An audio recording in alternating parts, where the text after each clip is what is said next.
This is the story of a man named Stanley. Stanley worked for a company in a big building where he was employee number 427. Employee number 427's job was simple. He sat at his desk in room 427 and he pushed buttons on a keyboard. Orders came to him through a monitor on his desk, telling him what buttons to push, how long to push them, and in what order. This is what employee 427 did every day of every month of every year.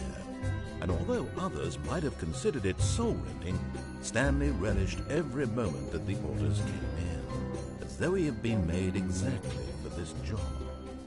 And Stanley was happy. And then one day, something very peculiar happened.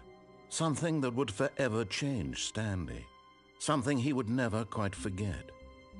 He had been at his desk for nearly an hour when he realized that not one single order had arrived on the monitor for him to follow. No one had showed up to give him instructions, call a meeting, or even say hi. Never in all his years at the company had this happened, this complete isolation. Something was very clearly wrong. Shocked, frozen solid, Stanley found himself unable to move for the longest time. But as he came to his wits and regained his senses, he got up from his desk and stepped out of his office.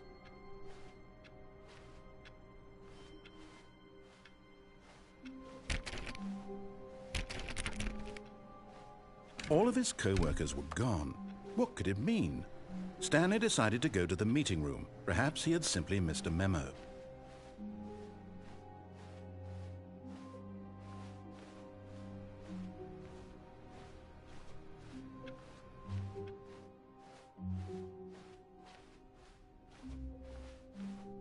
When Stanley came to a set of 2 open doors, he entered the door on his left.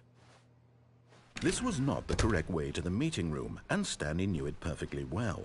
Perhaps he wanted to stop by the employee lounge first, just to admire it. Ah, yes, truly a room worth admiring. It had really been worth the detour after all, but eager to get back to business, Stanley took the first open door on his left. Stanley was so bad at following directions, it's incredible he wasn't fired years ago. Look, Stanley, I think perhaps we've gotten off on the wrong foot here. I'm not your enemy, really, I'm not. I realize that investing your trust in someone else can be difficult, but the fact is that the story has been about nothing but you all this time. There's someone you've been neglecting, Stanley. Someone you've forgotten about. Please, stop trying to make every decision by yourself. Now, I'm not asking for me, I'm asking for her. This is it, Stanley. Your chance to redeem yourself, to put your work aside, to let her back into your life. She's been waiting. That's her, Stanley. You need to be the one to do this, to reach out to her. If you can truly place your faith in another, then pick up the phone.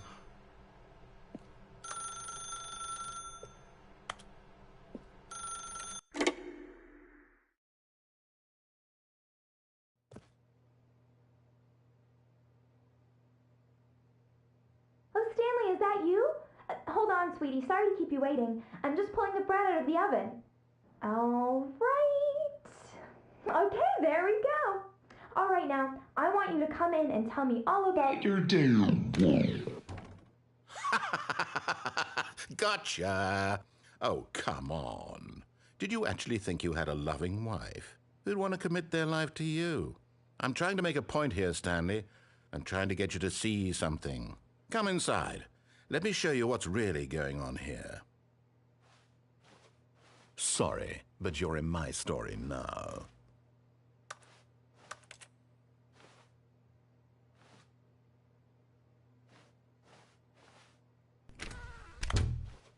This is a very sad story about the death of a man named Stanley. Stanley is quite a boring fellow. He has a job that demands nothing of him, and every button that he pushes is a reminder of the inconsequential nature of his existence. Look at him there, pushing buttons, doing exactly what he's told to do. Now he's pushing a button. Now he's eating lunch. Now he's going home. Now he's coming back to work. One might even feel sorry for him, except that he's chosen this life.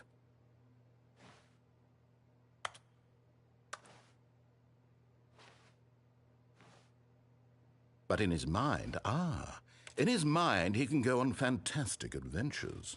From behind his desk, Stanley dreamed of wild expeditions into the unknown, fantastic discoveries of new lands. It was wonderful, and each day that he returned to work was a reminder that none of it would ever happen to him. And so he began to fantasize about his own job. First, he imagined that one day while at work, he stepped up from his desk to realize that all of his co-workers, his boss, everyone in the building had suddenly vanished off the face of the earth. The thought excited him terribly.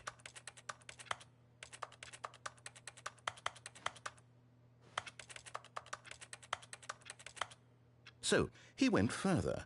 He imagined that he came to 2 open doors and that he could go through either. At last, choice.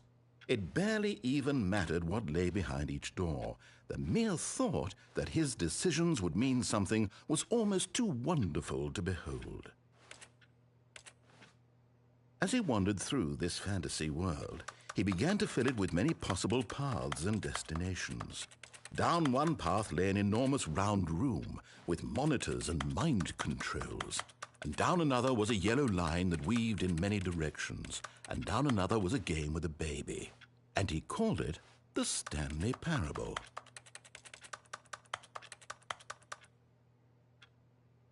It was such a wonderful fantasy, and so in his head he relived it again, and then again, and again, over and over, wishing beyond hope that it would never end, that he might always feel this free.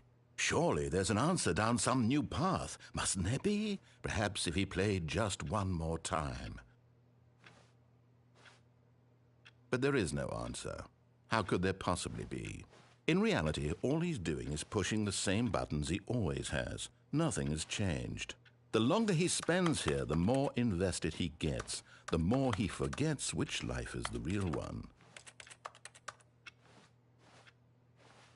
And I'm trying to tell him this, that in this world he can never be anything but an observer, that as long as he remains here, he's slowly killing himself. But he won't listen to me. He won't stop. Here, watch this. Stanley, the next time the screen asks you to push a button, do not do it.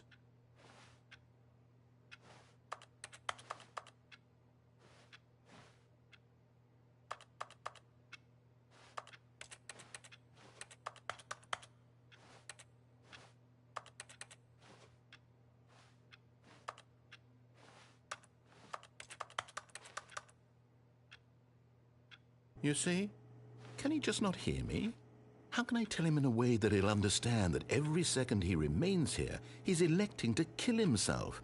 How can I get him to see what I see? How can I make him look at himself? I suppose I can't, not in the way I want him to. But I don't make the rules. I simply play to my intended purpose, the same as Stanley. We're not so different, I suppose. I'll try once more to convey all this to him. I'm compelled to. I must. Perhaps, well, maybe this time he'll see. Maybe this time. And I tried again, and Stanley pushed a button. And I tried again, and Stanley pushed a button. And I tried.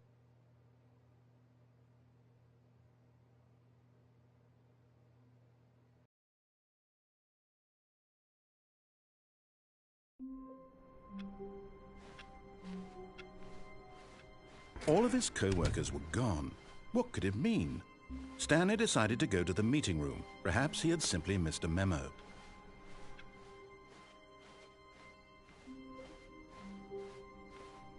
When Stanley came to a set of 2 open doors, he entered the door on his left.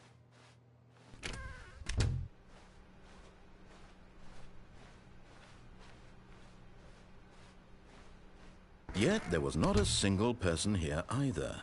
Feeling a wave of disbelief, Stanley decided to go up to his boss's office. Hoping coming to a staircase, Stanley walked upstairs to his boss's office.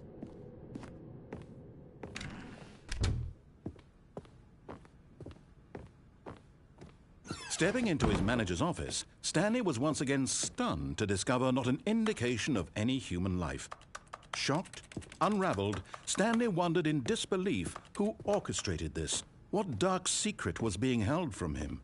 What he could not have known was that the keypad behind the boss's desk guarded the terrible truth that his boss had been keeping from him. And so the boss had assigned it an extra secret PIN number, 2845. But of course, Stanley couldn't possibly have known this.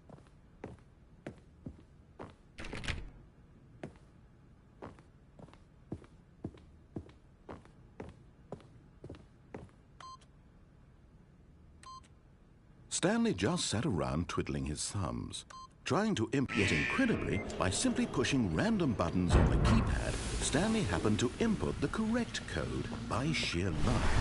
Amazing. He stepped into the newly opened passageway.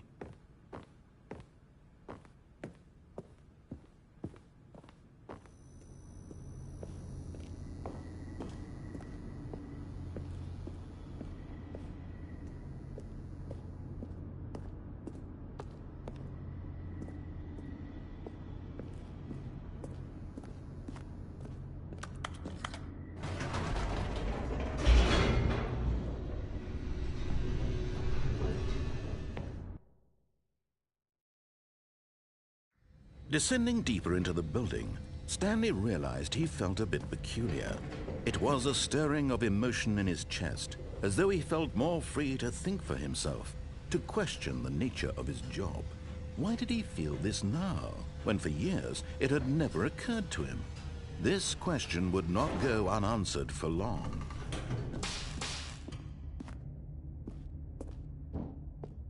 Stanley walked straight ahead through the large door that read Mind Control Facility.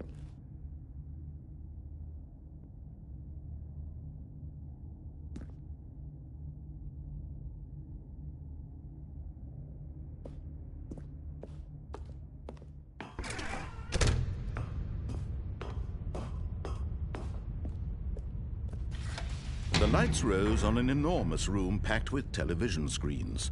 What horrible secret did this place hold? Stanley thought to himself. Did he have the strength to find out?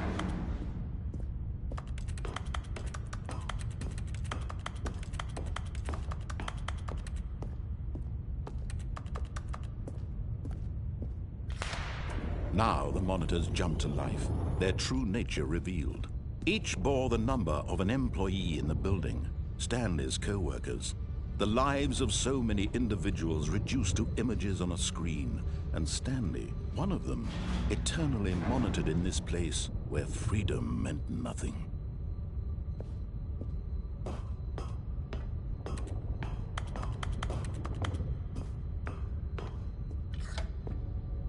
This mind control facility, it was too horrible to believe. It couldn't be true. Had Stanley really been under someone's control all this time? Was this the only reason he was happy with his boring job? That his emotions had been manipulated to accept it blindly? No, he refused to believe it. He couldn't accept it. His own life in someone else's control? Never! It was unthinkable. Wasn't it? Was it even possible? Had he truly spent his entire life utterly blind to the world? But here was the proof, the heart of the operation. Controls labeled with emotions, happy or sad or content. Walking, eating, working, all of it monitored and commanded from this very place. And as the cold reality of his past began to sink in, Stanley decided that this machinery would never again exert its terrible power over another human life. For he would dismantle the controls once and for all.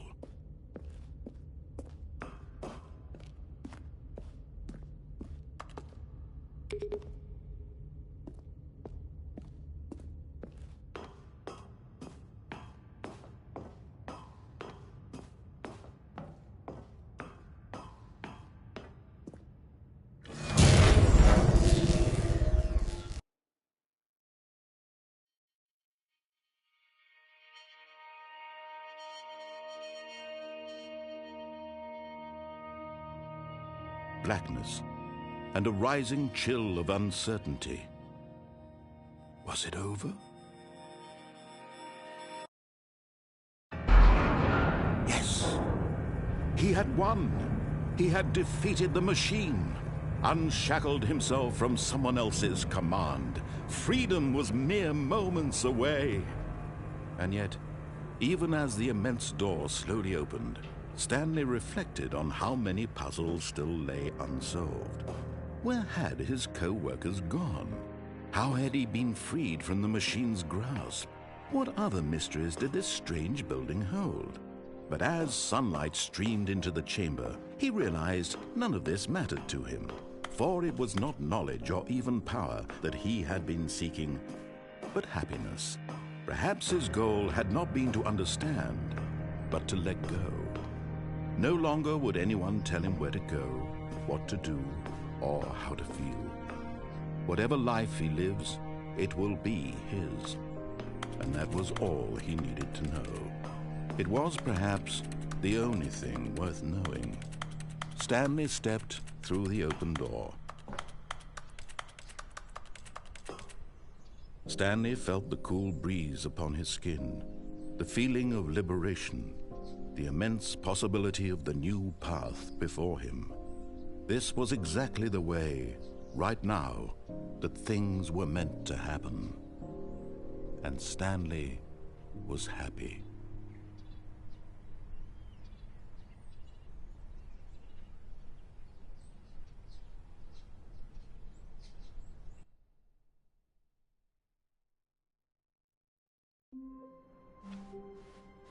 All of his co-workers were gone.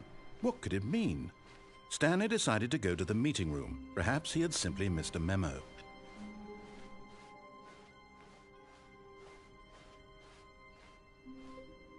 When Stanley came to a set of 2 open doors, he entered the door on his left.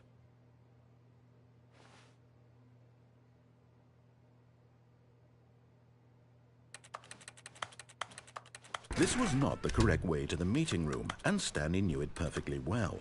Perhaps he wanted to stop by the employee lounge first, just to admire it. Wow, yes, this room. What a beautiful... But eager to get back to business, Stanley took the first open door on his left. And so he detoured through the maintenance section, walked straight ahead to the opposite door, and got back on track.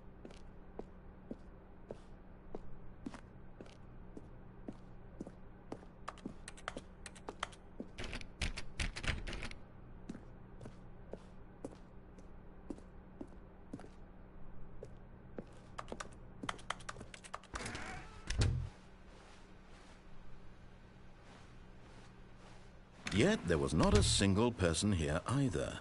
Feeling a wave of disbelief, Stanley decided to go up to his boss's office, hoping he might... Coming to a staircase, Stanley walked upstairs to his boss's office.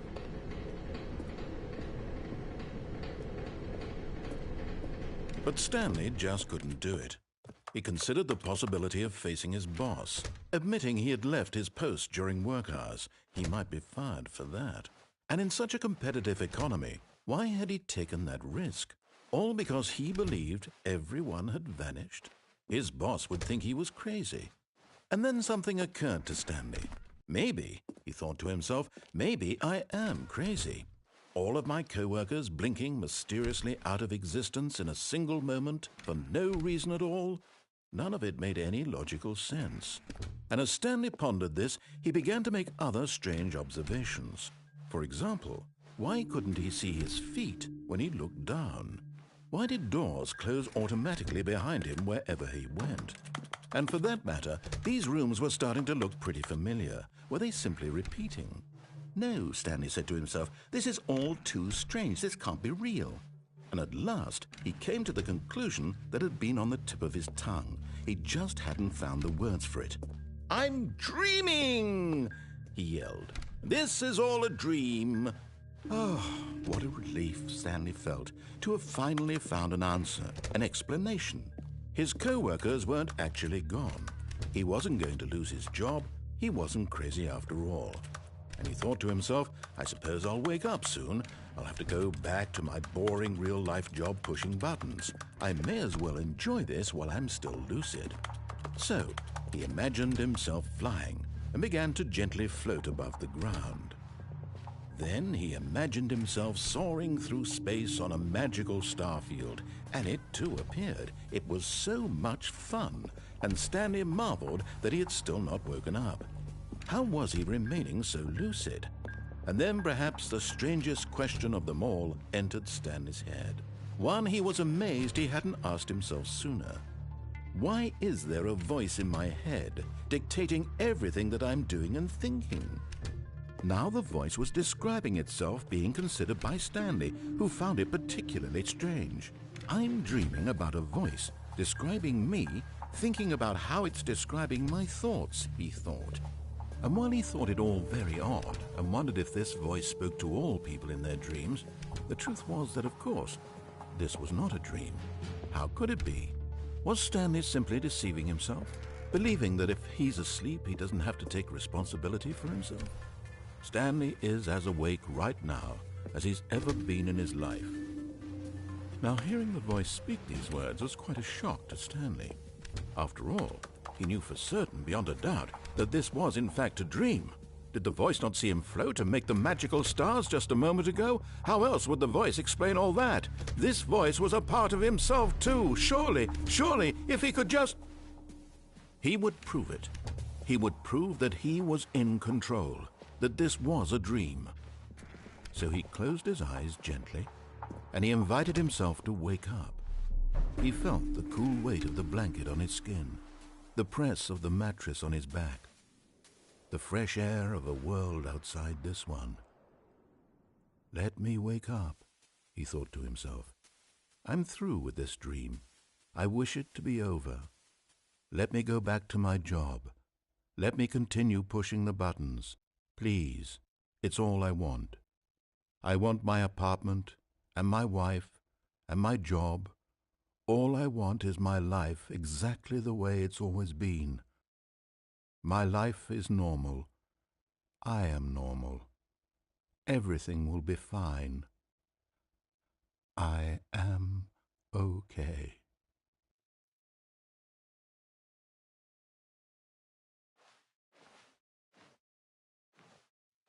Stanley began screaming. Please, someone, wake me up. My name is Stanley. I have a boss. I have an office. I am real. Please, just someone tell me I am real. I must be real. I must be. Can anyone hear my voice? Who am I? Who am I? And everything went black.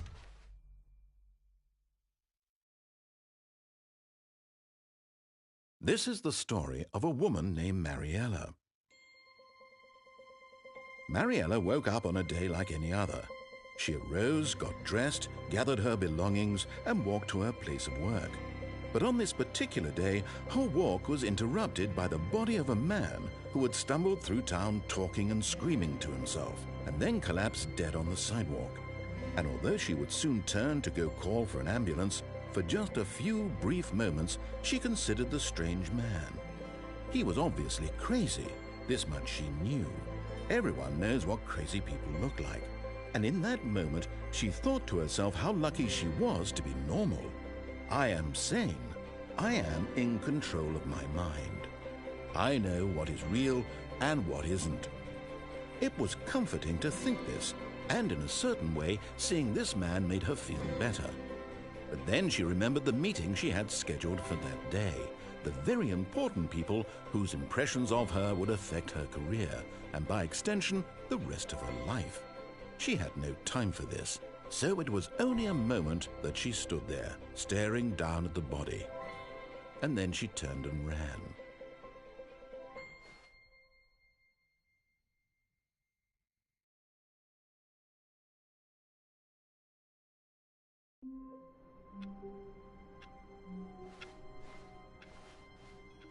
All of his co-workers were gone. What could it mean? Stanley decided to go to the meeting room. Perhaps he had simply missed a memo.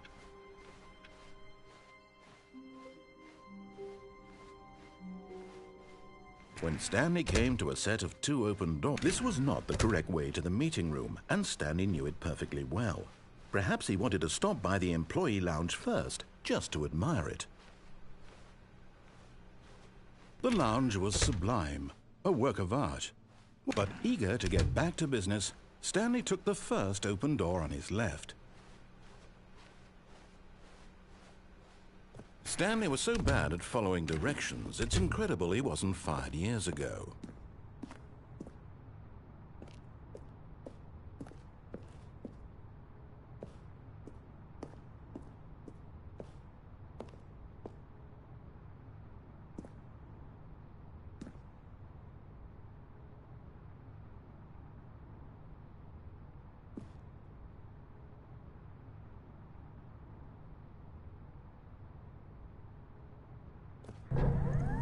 Look, Stanley, I think perhaps we've gotten off on the wrong foot here. I'm not your enemy, really, I'm not. I realize that investing your trust in someone else can be difficult, but the fact is, but in his eagerness to prove that he is in control of the story and no one gets to tell him what to do, Stanley leapt from the platform and plunged to his death. Good job, Stanley. Everyone thinks you are very powerful.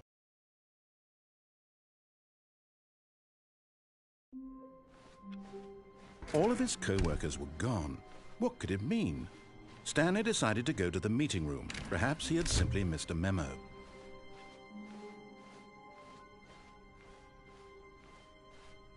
When Stanley came to a set of 2 open doors, this was not the correct way to the meeting room, and Stanley knew it perfectly well. Perhaps he wanted to stop by the employee lounge first, just to admire it. Standing now in this incredible room, Stanley for the first, but eager to get back to business, Stanley took the first open door on his left. Stanley was so bad at following directions, it's incredible he wasn't fired years ago. Look, Stanley, I think perhaps we've gotten off on the wrong foot here. I'm not your enemy, really, I'm not. I realize that investing your trust in someone else can be difficult, but the fact is that the story has been about nothing but you all this time. There's someone you've been neglecting, Stanley. Someone you've forgotten about. What? Really? I was in the middle of something. Do you have zero consideration for others? Are you that convinced that I want something bad to happen to you? Why, I don't know how to convince you of this, but I really do want to help you, to show you something beautiful. Look, let me prove it. Let me prove that I'm on your side. Give me a chance.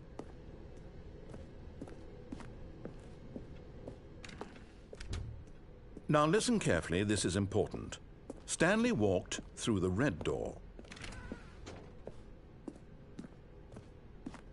Aha, perhaps you misunderstood.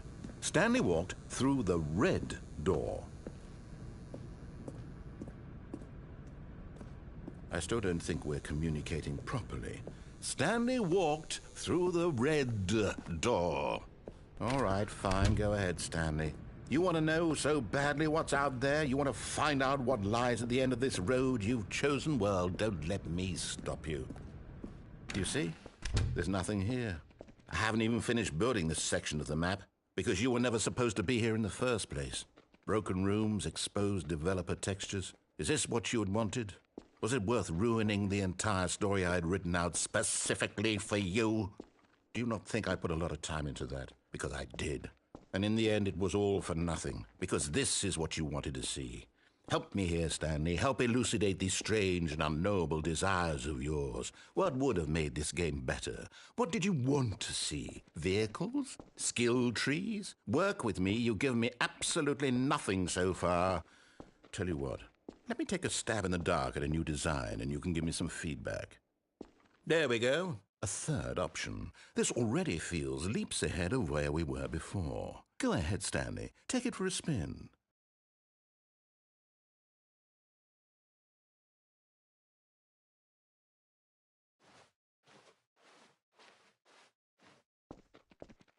Okay, I'm going to stop you there. Now, tell me about your experience with this new version.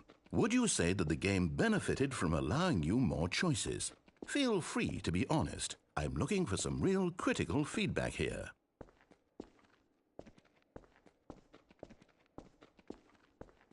A 1? I mean, I can understand if you had reservations, you saw ways the game could be improved to more fully express itself mechanically and artistically, but a 1? That's not even helpful. What am I supposed to do with that? But I guess it isn't my place to judge. Here, based on the data from your previous playthrough, I've compiled a new version. And to be perfectly candid, I think I've knocked it out of the park with this one. Let's take a look.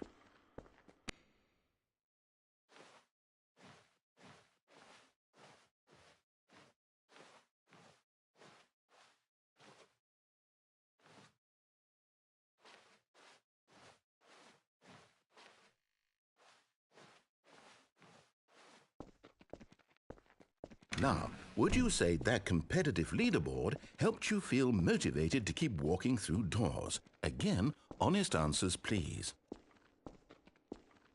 Hey, I nearly forgot. I've got a prototype of a new game I've been working on, and now would be a lovely opportunity to give it some playtesting. You wouldn't mind taking a look at it, would you? Perfect. Let me boot it up. In this game, the baby crawls left towards danger.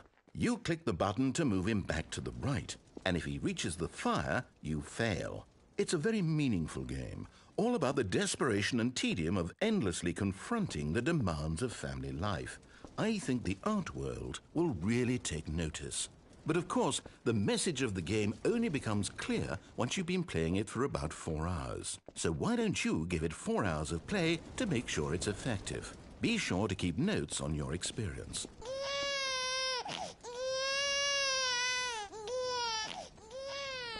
You heartless bastard. Did you do it because you hate babies or purely to spite me? Because if it's the latter, well, I don't know what to do. I'm completely out of ideas. I can't think of a single thing that might improve the experience for me. I'm not even going to try. I'm out, I'm done. It's over. Thank you for playing. Your input was extremely valuable. Oh, hey, since my game was so awful, why don't we play someone else's game? Just to ease the pain. Let's see. What do we have here? Yes, this seems like it'll work. Let's give it a shot.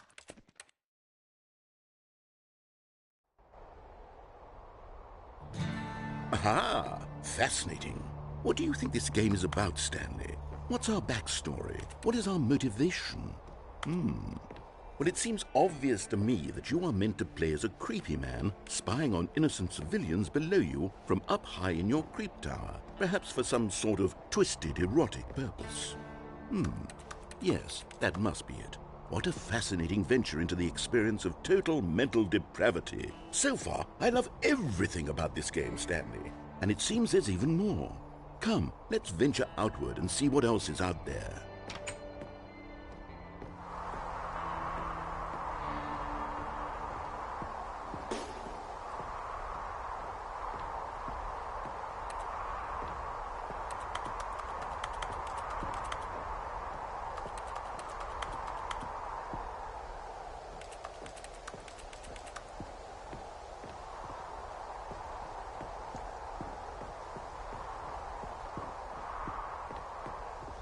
Oh, no. No, it can't be.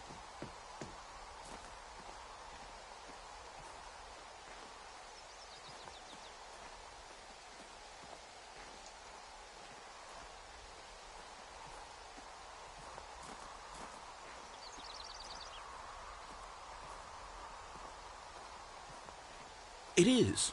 It's an open world game. Good God, quickly block it off. Oh. Thank goodness, Stanley. What a close call. You nearly wandered off into that thing. That big, open, just wandering around. No right or wrong directions. No path to follow. You can just go in any... Oh, thank heavens we avoided it. We're out of the woods now, Stanley. Okay, I'm going to get us out of here. Let's find another game. Preferably something with walls. Something with nice, big, insurmountable walls. Okay, I think this will be just the thing.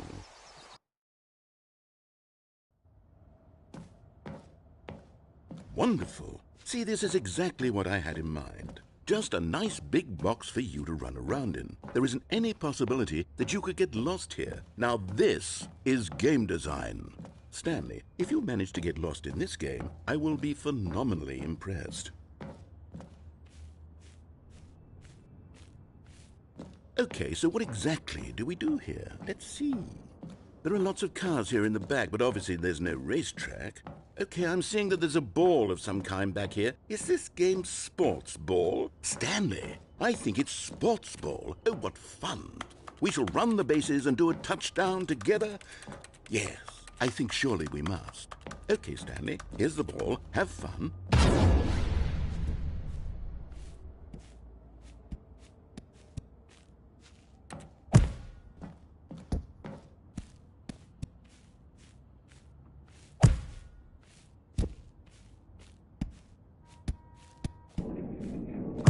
Are you doing it?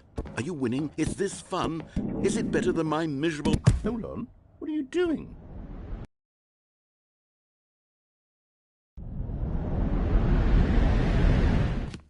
Stanley, don't do that. I can't follow you there. I can't help you. How will you write a story without me? You can't do it. You know that. Stanley, come back. We still have so much...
I wonder what he found.